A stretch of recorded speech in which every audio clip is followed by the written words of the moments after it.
السلام علیکم۔ صحیح بخاری حدیث نمبر 2812 کو لے کر مرزا جہلمی اور اس کے مقلدین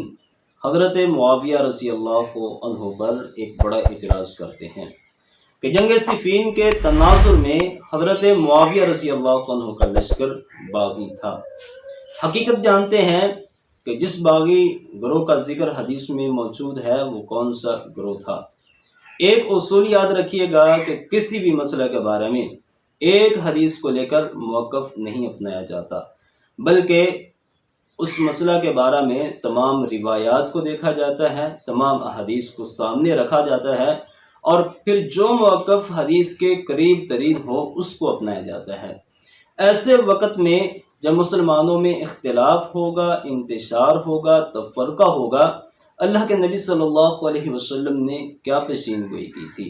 صحیح مسلم میں حدیث ہے، نبی اکرم صلی اللہ علیہ وسلم نے فرمایا کہ لوگوں میں اختلاف کے وقت ایک گروہ تیزی سے نکلے گا،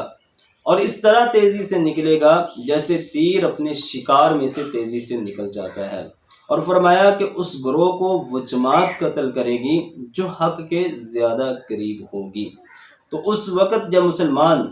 حضرت عثمان رضی اللہ عنہ کے قصاص کو لے کر اختلاف کا شکار تھے، انتشار کا شکار تھے، امت مسلمہ دو حصوں میں بٹی ہوئی تھی، خوارج کا ایک گروہ نکلتا ہے اور پھر اللہ کے نبی صلی اللہ علیہ وسلم کی پیشین گوئی کے مطابق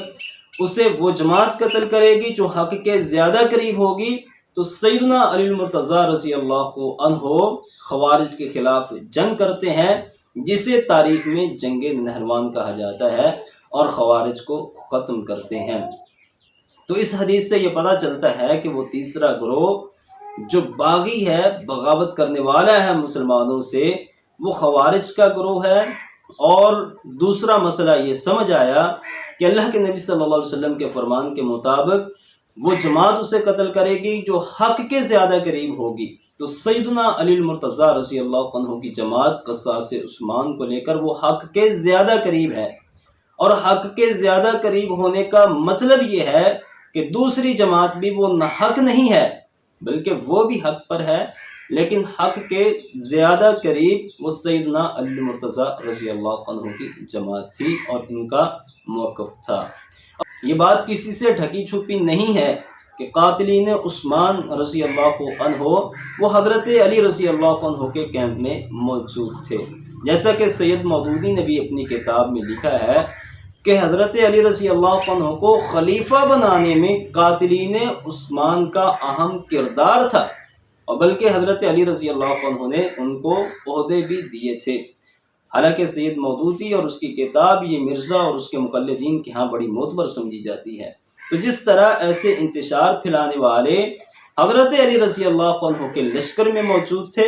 بالکل اسی طرح انتشار پھیلانے والے، تفرقہ پھیلانے والے، جنگوں کو ہوا دینے والے، امن نہ چاہنے والے سیدنا امیر معاویہ رضی اللہ عنہ کے لشکر میں بھی ایسے لوگ موجود تھے، کہ لوگ دونوں لشکروں میں موجود تھے۔ اور ایسے ہی لوگوں کے بارے میں اللہ کے نبی صلی اللہ علیہ وسلم نے فرمایا کہ وہ باغی ہیں، اور یقیناً ایسے ہی لوگ سیدنا عمار رضی اللہ عنہ کے قتل پر خوش ہوئے ہوں گے، جنہوں نے پسند کیا ہوگا، اور ایسے ہی لوگوں کے بارے میں اللہ کے نبی صلی اللہ علیہ وسلم نے فرمایا کہ وہ باغی ہیں۔